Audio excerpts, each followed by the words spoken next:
O SOS Imprensa inaugurou sua fase experimental no dia 27 de outubro de 1999, com a realização na Universidade de Brasília do seminário SOS Intermediação, Responsabilidade Social e Cidadania. Especialistas se reuniram para discutir o futuro desse serviço público de atendimento às vítimas da imprensa. Eu fui uma vítima da imprensa por uma ironia, porque inclusive eu sempre advoguei das vítimas, fui professora de Escola de Comunicação e da Faculdade de Direito que tratava justamente de ética na imprensa e por uma dessas faltas de responsabilidade eu fui acusada, vamos dizer assim, falsamente. Eu presidi o Conselho Federal de Entorpecentes na época e saiu uma notícia, uma chamada na primeira página, uma notícia de meia página, acusando o Conselho e constando o nome e sua presidente de ter usuários no Conselho e de proteger traficantes. Quer dizer, a pior acusação possível que podia acontecer. Houve uma publicação de uma notícia falsa, uma calúnia, num jornal, que era o meu jornal, um jornal importante, Jornal do Brasil, e depois, no dia seguinte, foi desmentida a notícia até no próprio jornal e em outros jornais, mas já estava feito mal, porque isso é indelével, né? Fica marcado. Essa coisa de criar no espaço público uma instância a qual a sociedade possa recorrer quando ela se sentir lesada e agredida pela imprensa. Se eu for atingido na minha honra, na minha imagem, eu posso um dia, e isso já ocorre de certo modo hoje, recorrer a essa instância, e porque ela vai saber fazer com que eu saiba como me comportar na defesa dos meus interesses de cidadão, dos meus interesses de pessoa humana. Né? Muitas vezes isso ocorre com frequência demasiada na imprensa, em que eu sou atingido na minha imagem, que é o bem mais precioso que uma pessoa pode ter.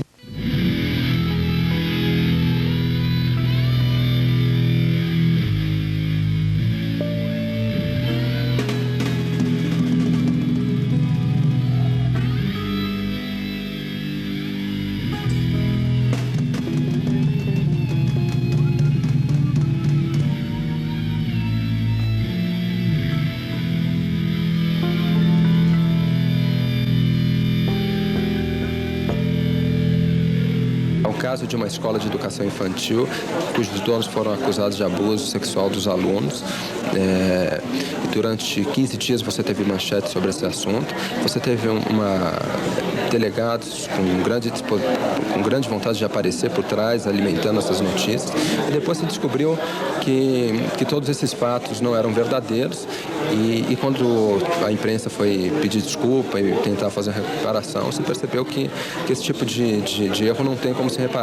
Quer dizer, a marca que ficou nessas pessoas, ela não vai ser superada com indenização nem em dinheiro e nem de nenhuma forma. É impressionante como a indenização tem um efeito pedagógico muito bom nas pessoas e na imprensa também. A rigor, eu diria que a imprensa não erra de má fé ou propositadamente. Ela erra porque trabalha contra o tempo e confia em fontes que muitas vezes se aproveitam da imprensa para disseminar os danos. Uma denúncia, ela tem que ser investigada, apurada, com cuidado, ela tem que ter provas, né? E aí, como o Estado brasileiro é visto geralmente como um antro de falcatruas, corrupções, isso generaliza muito a postura do repórter. Então, muitas vezes, desavisadamente, né, ele ouve por aí alguma coisa e endossa essa versão. Então isso eu acho que não é a denúncia comprovada, a denúncia bem trabalhada. Isso acaba sendo uma leviandade do jornalista, né, endossar uma denúncia, né, grave. O Banco do Brasil passou recentemente por um episódio desse, na medida que houve uma denúncia X, gerentes de um tal lugar recebem propina. Que gerentes são esses? Quer dizer, não trouxe apuração, não confrontou, a fonte era desqualificada. Quer dizer, então, a denúncia comprovada, sim, o denuncismo, não. O primeiro papel da imprensa é fiscalizar o poder público. A imprensa brasileira, como regra, assim, generalizando, não desempenha esse papel.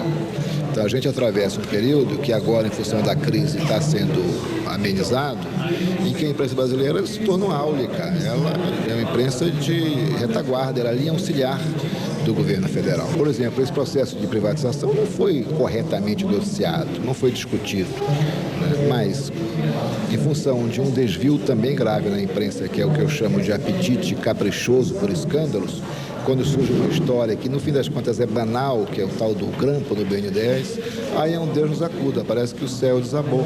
E, no entanto, você teve um negócio muito grande, muito importante para o país, no passado e no futuro do país, que foi a privatização daquele setor de telecomunicações. Segundo isso foi feito a preço de banana e os jornais não refletiram a grandeza dessa questão. A universidade tem que melhorar a formação do jornalista para que ele tenha uma base para que isso não ocorra. Eu acho que isso é muito fraco. Eu saí da universidade faz 5 anos e se estudou pouco, muito pouco, sobre como lidar na prática com esse tipo de problema. Os objetivos do SOS Imprensa são basicamente 3. O primeiro é a formação ética do futuro profissional. O segundo é um serviço de utilidade pública de atendimento ao cidadão. O terceiro é um serviço de extensão com parceria entre a UNB e a Universidade Católica para a formação, seja do leitor, seja do telespectador, e também estender à população os resultados de pesquisa feita aqui e na Universidade Católica. Nesse aspecto, o SOS inova positivamente em vários aspectos. Pelo fato de reunir 2 universidades, pelo fato de trazer o debate das questões atuais do jornalismo para dentro da universidade, para dentro da sala de aula, o que faz com que as universidades nem ignorem o mercado, que é uma posição extremamente arrogante, pedante, nem sejam caudatárias do mercado, que eles se submetam ao mercado de forma crítica. O modelo do SOS Imprensa é extremamente positivo, porque estabelece uma relação com o mercado que não é nem de submissão, nem de desconhecimento. É interessante como é que cada dia o repórter, ele mesmo na pressa, mesmo sob chicote, sobre tensão, ele já sabe que precisa trabalhar com um rigor bastante diferenciado de um tempo atrás. Quer dizer, hoje você precisa... Um jornal, por exemplo, como o Correio Brasiliense, que tem várias linhas de entrada editoriais mesmo, você tem a imagem, por exemplo, tem uma força determinante como informação dentro da notícia, como dentro contar a história que é a notícia. Um repórter hoje, ele sai não só para ser um mero repositório, apenas uma pequena ponte entre aquela coisa que está acontecendo, entre o fato em si e o veículo. A primeira coisa que chega ao leitor é a imagem do jornal, é a imagem que vem da televisão. O grande problema está exatamente o que contém essa imagem, quais são as informações, qual a mensagem que é veiculada por essas imagens. E aí é que vem o trabalho responsável do repórter, o trabalho rigoroso dos editores e uma luta constante contra a editorialização do espaço jornalístico. Quer dizer, você abrir espaço só para opinião e não para reportagens apuradas junto aos fatos. Eu acho que os veículos têm o direito de escolher quais são os mecanismos que eles consideram mais produtivos, mais eficientes para garantir uma participação maior do leitor, para se tornar mais transparentes para os seus leitores ou telespectadores, enfim. Agora, eu acho que não há dúvida de que pouca gente se arrisca, se aventura, se dispõe a ter um ombudsman, porque é uma coisa constrangedora. Significa você instituir no jornal um espaço regular em que o jornal vai ser criticado. E isso é uma coisa que você precisa estar disposto há uma boa dose de exposição para fazer uma coisa dessa. Eu acho que é por isso que tão pouca gente tem ombudsman no Brasil. Eu estou convencido, depois de muitos anos nessa história, que a imprensa não muda de dentro para fora. Você esperar que esse negócio de ombudsman, que essas páginas, que essas experiências aí e tal, produzam algum efeito do ponto de vista da produção da notícia, é bobagem pura. Tem muito narcisismo dos jornalistas nisso. A imprensa muda por pressão da sociedade, das suas vítimas, dos cidadãos, entendeu? Que sem cercear a liberdade em nenhum momento vão contribuir com a sua pressão para que ela eleve os seus padrões. Porque hoje o poder que a imprensa tem é um poder sem controle, é um poder sem... né? É um poder cujas pessoas ficam desprotegidas diante dela. Um serviço de orientação como este, e nós funcionaremos num Disque Imprensa, isso está hoje no mundo todo dentro de um contexto de teledemocracia. Tanto via internet quanto linha telefônica, um serviço para que as pessoas possam obter orientação sobre algum campo. Neste caso aqui, das pessoas que ou foram vítimas de abuso da imprensa, ou ao contrário, elas precisam do apoio e do suporte da imprensa em função de problemas ou de ameaça que elas estejam vivendo dentro da sociedade. O principal beneficiado, nós assim esperamos, é o cidadão comum, porque as pessoas que dispõem de recursos financeiros ou políticos ou institucionais, essas pessoas contam com assessorias, com assessores de imprensa, com advogados, têm alguma forma de se orientar e se defender dos abusos da imprensa. O cidadão comum não tem.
TV que te vê.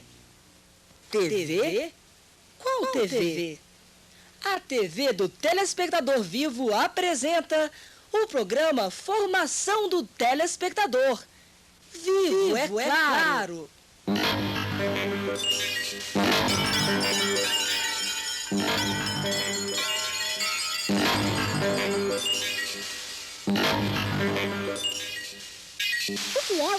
O que é o que é? O que é o que é? Que a maioria das pessoas tem em casa, que geralmente fica na sala e atrai a atenção de todos durante muitas horas.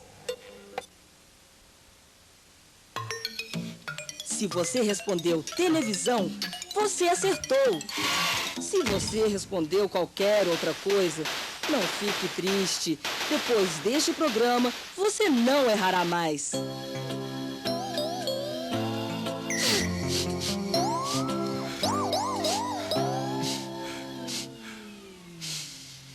Mas será que sempre existiu a televisão?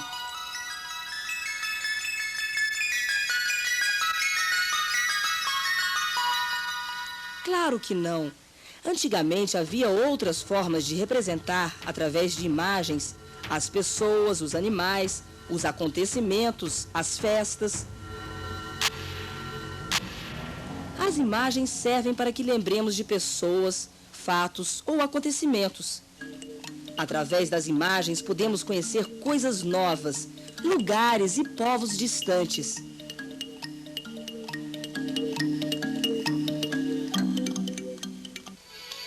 A imagem é uma representação Ela pode parecer muito com a realidade, mas nunca é real.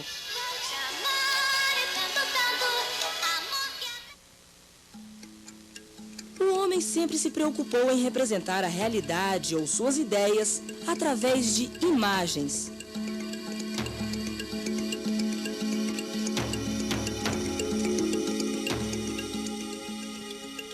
No início, o desenho, a pintura e a escultura eram as formas de expressão. Eram peças únicas que não podiam ser reproduzidas. Depois foram descobertas maneiras de fazer muitas cópias de uma mesma imagem, possibilitando multiplicar a representação.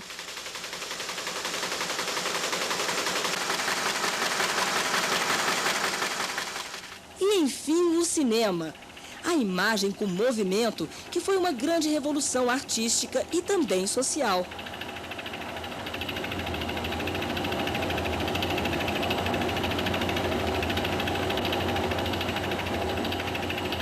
No cinema, a representação do movimento é conseguida com a sucessão de 24 imagens fixas por segundo. Essas imagens são os fotogramas.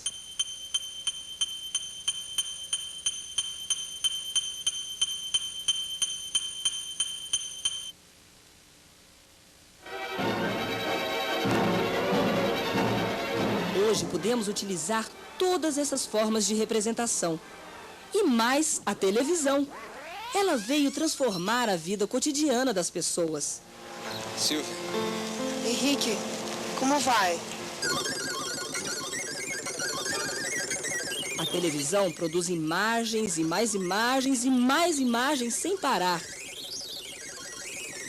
Imagens que representam realidades múltiplas e diferentes.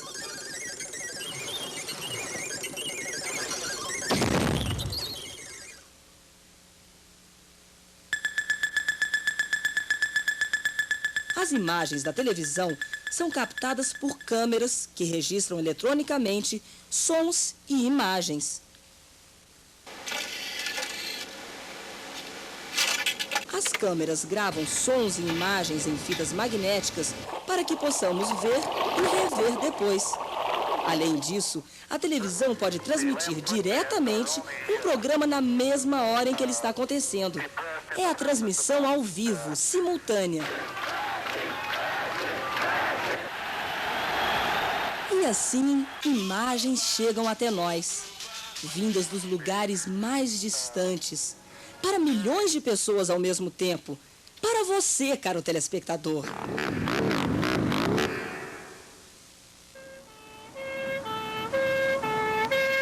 A televisão conta histórias verdadeiras e histórias inventadas. O que você está fazendo aqui? Já sei de tudo, Fred. Ela nos dá a possibilidade de enxergarmos muito longe.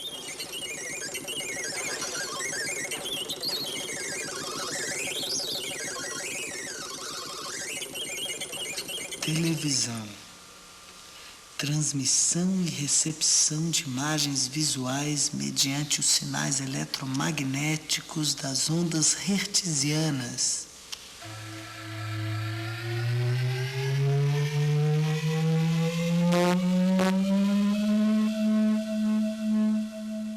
Televisor. Meio de comunicação que utiliza a televisão para difundir informações, espetáculos, etc. Exatamente. Essa aí eu acho que foi um grande marco, apesar de ter outros prêmios para um quilômetro de circuito fechado, uma série de coisas, mas eu acho que o grande... A travessia da Mancha foi o Canal da Mancha, eu acho que foi um grande passo da aviação, fazer uma prova de que a aviação... A palavra televisão vem de duas outras palavras. Tele vem do grego e significa distante.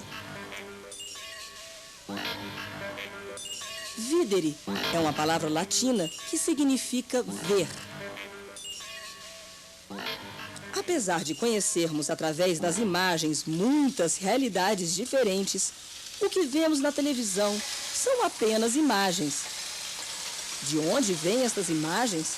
Como elas chegam até a sua casa?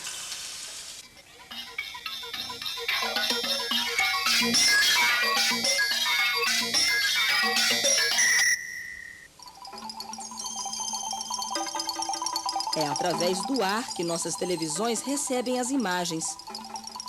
Mas eu nunca vi imagens voando pelo céu. Os sinais elétricos dos microfones e das câmeras são enviados a partir das estações de televisão por meio de cabos até as estações de transmissão ou retransmissão. É lá que, depois de combinados com ondas de rádio, são novamente enviados pelo ar às antenas de nossas televisões.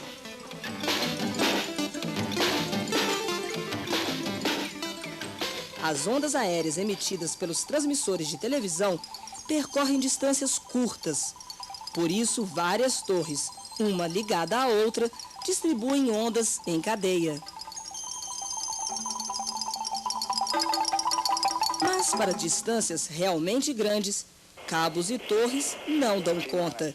Para isso são usados aparelhos sofisticados que estão no espaço, os satélites artificiais.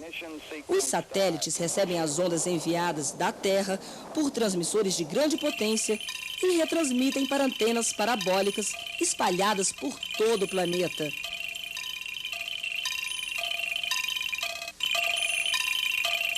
E enfim a imagem se forma nos pontinhos de seu vídeo e chega até você.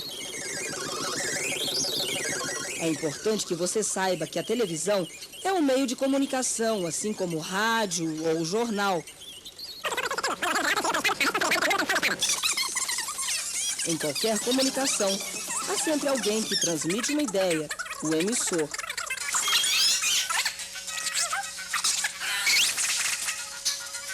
E alguém que recebe esta ideia, o receptor. No caso da televisão, é o telespectador, isto é, você.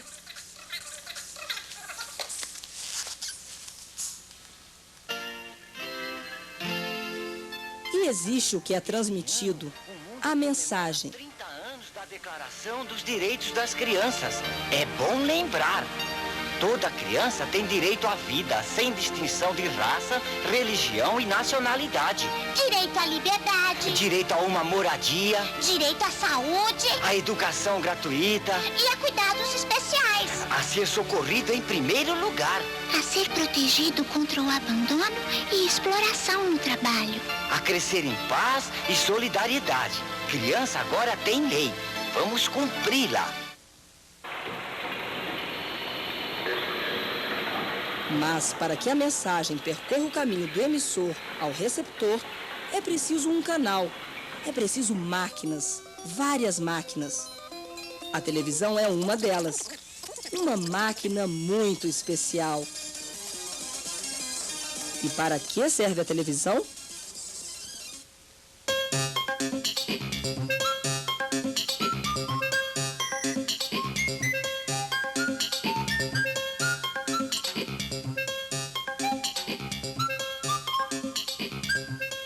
São vários os meios de comunicação.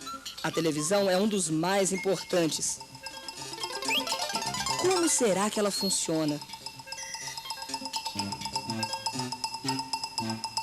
No caminho da imagem da televisão até você, existem coisas muito interessantes. Mas, sobretudo, existem pessoas, muitas pessoas que fazem toda essa tecnologia funcionar. Que fazem você se emocionar, chorar,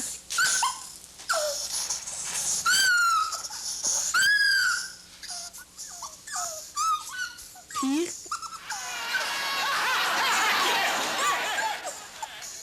e que transmitem as notícias para você ficar bem informado. Que o mundo inteiro acompanhou terminou de madrugada. Mas há mais de 100 casos sem solução.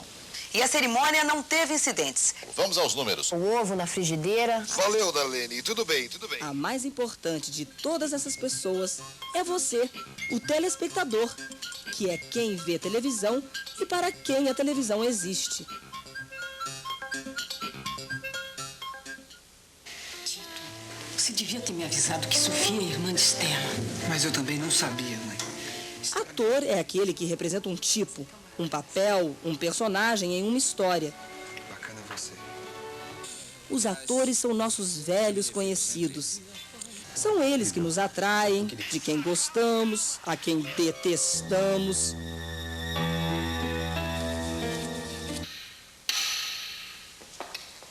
Ação! Já o diretor é aquela pessoa que tem a função de orientar os atores e o desempenho deles nas gravações. E é ele quem comanda tudo e está por trás das câmeras.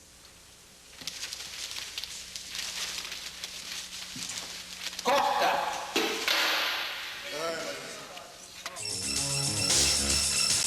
Repórter é aquela pessoa que tem a função de procurar e selecionar os fatos que são notícia e apresentá-los ao público.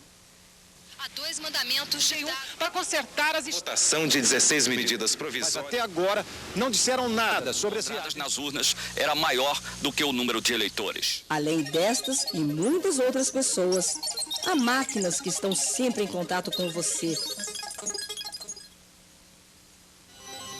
Pronto para um programa com Dorothy? Fazendo você sonhar. Juntos começamos. Mais saudável. Puro linho. A cidade.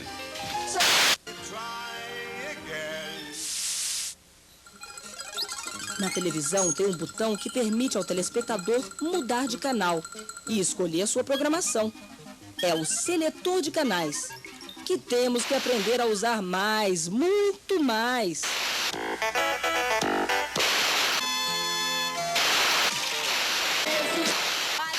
Mas chega de máquinas. Vamos pensar nas histórias que a TV nos conta, em todas essas imagens que ela nos mostra. Antigamente, quando as pessoas queriam transmitir uma ideia, utilizavam as palavras. Sempre que a gente ouve ou lê uma história, fica imaginando as cenas, as imagens, os efeitos. Cada um imagina de um jeito. E a televisão?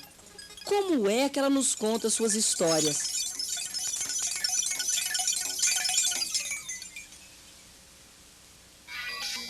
Pare e pense.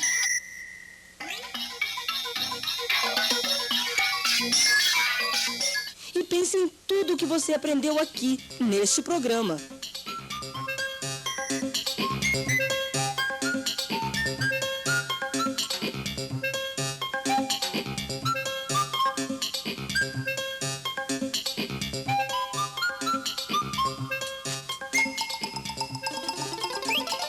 Se você quiser aprender mais, muito mais, não perca os próximos capítulos do programa Formação do Telespectador na TV que te vê.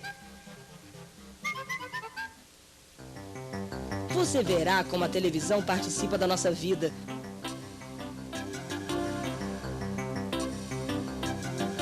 Você descobrirá que a magia da TV é pura técnica. Você saberá para que servem e como são feitos os comerciais da televisão. E muito mais. Santa Clara, padroeira da televisão. Que o menino de olho esperto saiba ver tudo, entender certo, sinal certo, se perto do encoberto. Fala certo desse perto e do distante, porto aberto, mas calar.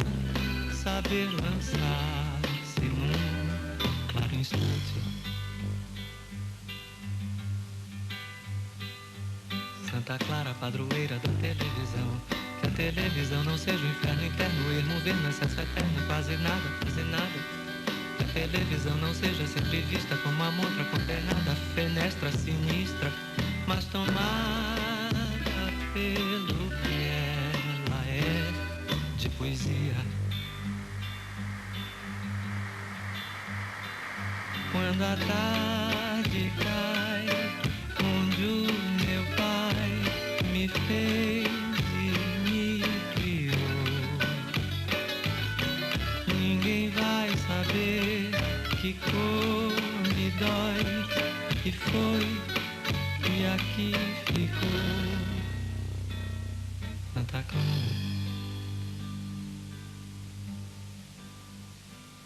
Saber calar, saber conduzir a oração. Possa ouvir do Senhor a cobra de outro Éden, porque a queda é uma conquista. E as miríades de imagens, suicídio, nosso vídeo ser o lago onde Narciso seja um Deus que saberá também ressuscitar. Possa o mundo ser como aquela Yalorixá.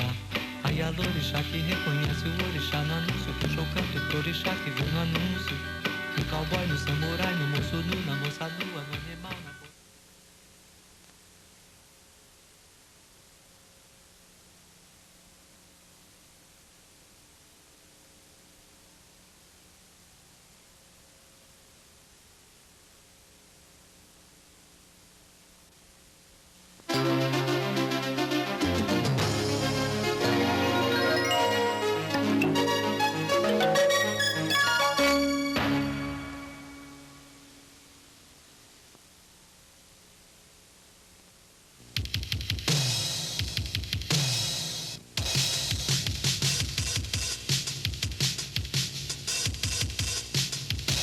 TV que te vê. TV? Qual TV? A TV do Telespectador Vivo apresenta o programa Formação do Telespectador.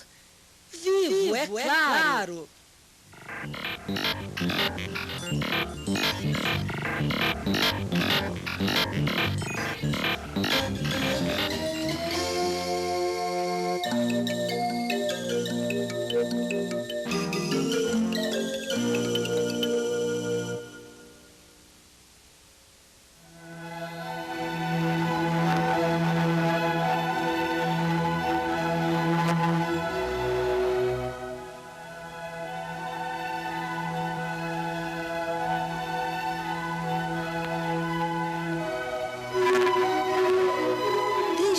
Da história da humanidade, os homens vivem em grupos.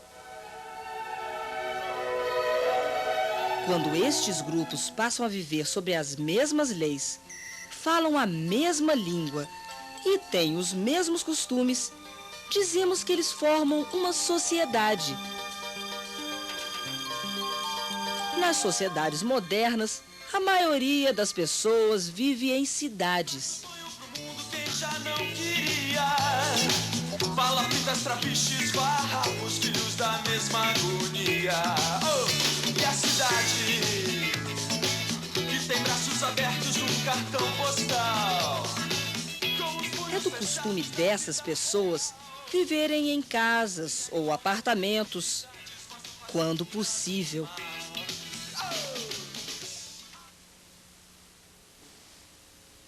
Vamos ver o que a gente encontra lá dentro. A família. A família é a menor parte da sociedade. Ela é composta do pai, da mãe e dos filhos desta união. Nem sempre as pessoas vivem com a família. Às vezes vivem com amigos ou até sozinhas.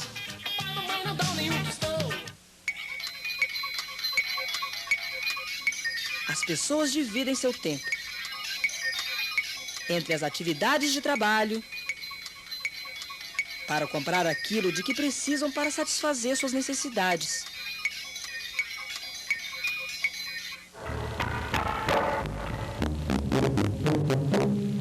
e as atividades de lazer, que preenchem o tempo livre. Eu sento a pua na marra, até a marra ceder. Vejamos como as pessoas ocupam seu tempo livre. Eu gosto de brincar de boneca. Eu gosto de escutar música. Eu gosto de fazer tricô. Eu gosto de jogar bola. Nós gostamos de ver televisão.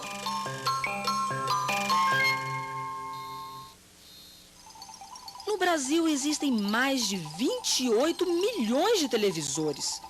E as crianças passam, em média, 23 horas por semana em frente à telinha. Enquanto que na escola, elas passam no máximo 20 horas semanais. A televisão é a principal forma de lazer da maioria das pessoas. A sua televisão recebe muitos programas de vários canais. Mas você pode escolher o canal e o programa que quer ver. E pode até mesmo desligar a televisão e ler ou sair de casa para conversar ou namorar.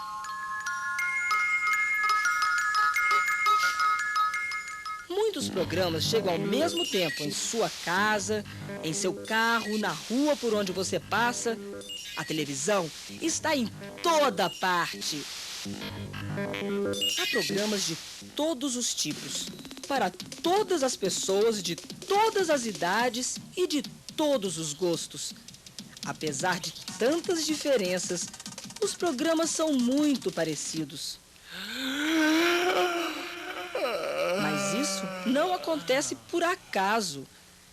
Aqueles que decidem a programação da televisão estudam, experimentam e fazem pesquisas para saber o que as pessoas gostam de assistir. Pesquisa!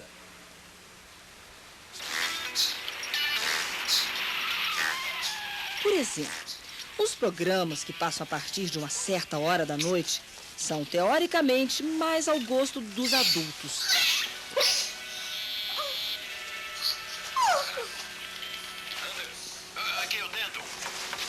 Enquanto durante o dia, a programação é mais voltada para jovens e crianças.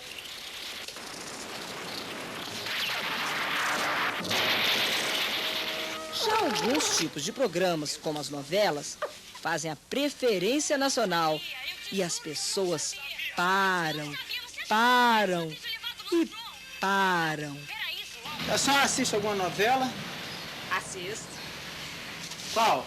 A das 7, a das 8, a das 9, a das 10, a das 11 e a das 12 também.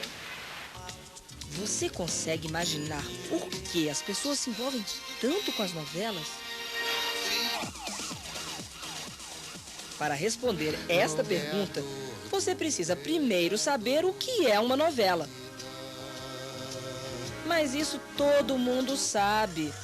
As novelas são histórias inventadas, como os contos de fada, porém muito mais próximas da nossa vida.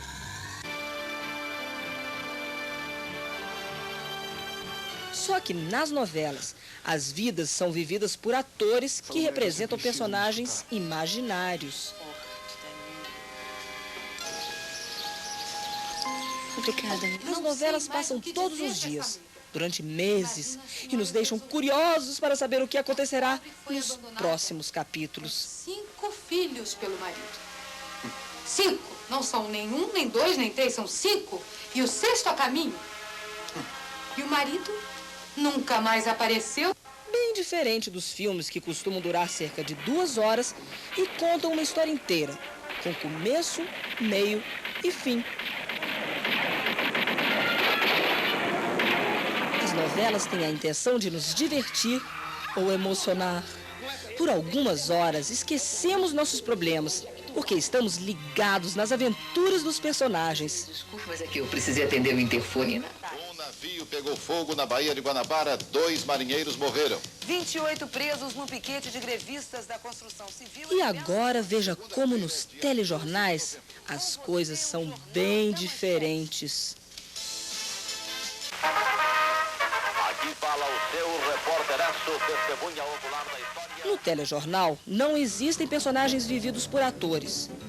Há repórteres ou apresentadores e as notícias falam de fatos que acontecem de verdade. É isso aí, nós ficamos por aqui. Boa noite. Boa noite. Boa noite. Boa noite. Boa noite. Os telejornais trazem até nós notícias sobre os acontecimentos do dia. É o que chamamos de atualidades. Enquanto outros ecologistas acompanhavam a ação em botes salva-vidas. Um acontecimento pode parecer muito ou pouco importante. Tudo depende da forma como ele é transformado em notícia. Você pode ver isso assistindo diferentes canais. O acidente com o Búfalo C-115 da Força Aérea Brasileira aconteceu pouco depois das 9 da manhã na base aérea do Galeão. Para os técnicos da FAB, as consequências do acidente com o Búfalo poderiam ter sido ainda piores. E como é que a gente diferencia uma novela de um telejornal? A realidade da ficção.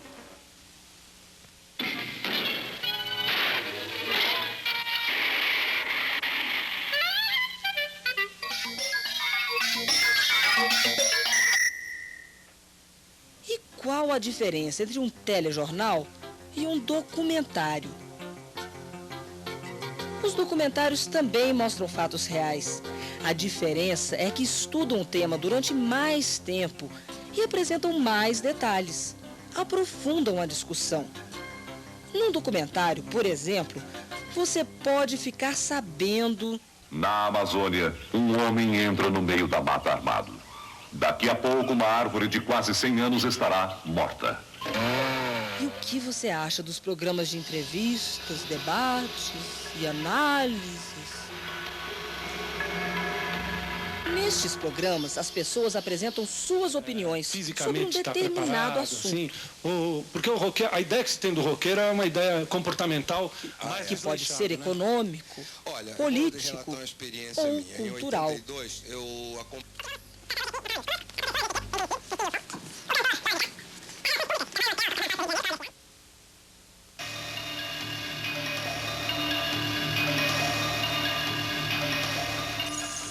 Dependendo do horário, um programa poderá ter cenas mais fortes e mais violentas, ou mais leves e alegres. Os programas humorísticos brincam com fatos conhecidos, fazendo piada. Às vezes são inteligentes e falam de coisas importantes. Você acredita que a inflação começará a cair no ano que vem? Mais precisamente, no dia 1º de abril. Estes programas fazem piadas com personalidades importantes para criticá-las ou elogiá-las.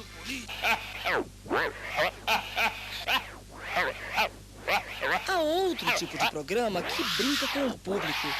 São os chamados programas de auditório.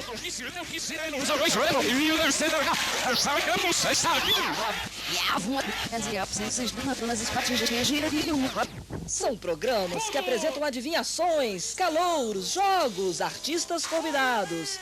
E tem uma plateia muito fiel. Mas talvez não tão fiel quanto a plateia dos baixinhos.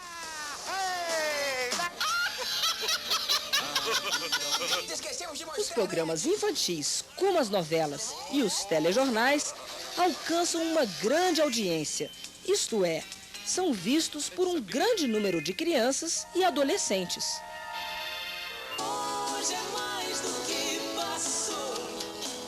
E tem um outro tipo de programa que muitos jovens adoram: os musicais.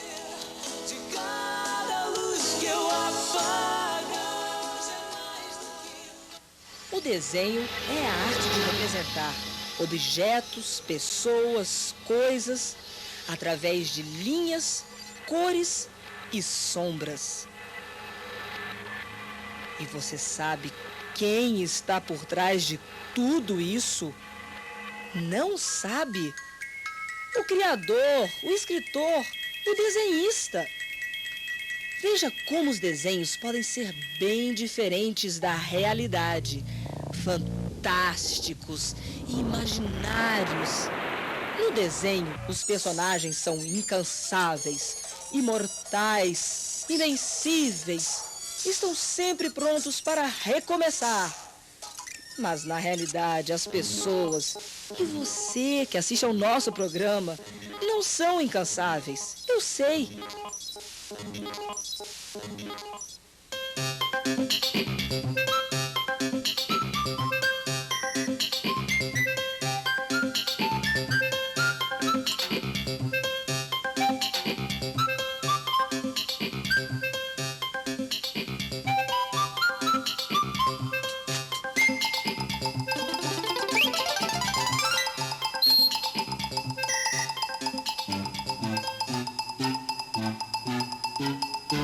Mas para que tanto programa?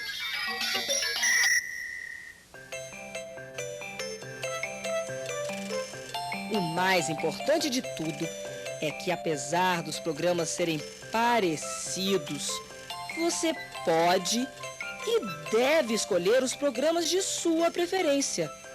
Ou até desligar a TV ver como fica a vida sem televisão e tudo o que podemos fazer quando não estamos grudados na telinha.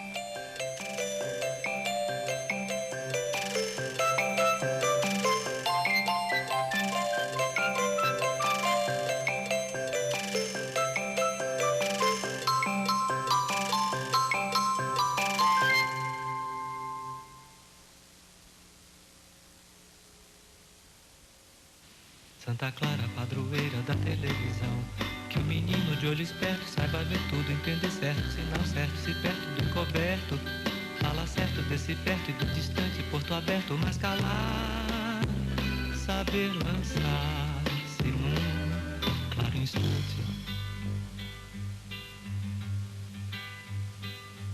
Santa Clara, padroeira da televisão, que a televisão não seja um inferno interno, ermo, verno, excesso eterno, quase nada, quase nada. Que a televisão não seja sempre vista como uma montra condenada, fenestra sinistra, mas tomada pelo que ela é, de poesia. Quando a tarde cai, onde o meu pai me fez e me criou,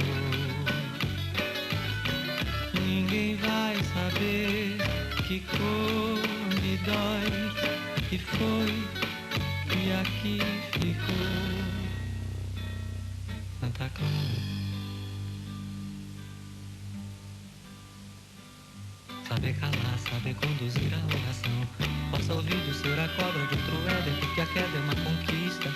E as miríades de imagens, suicídio, possa o vídeo ser o lago onde Narciso seja um Deus que saberá também ressuscitar. Possa o mundo ser como a tela Ialorixá, a Ialorixá que reconhece o olho.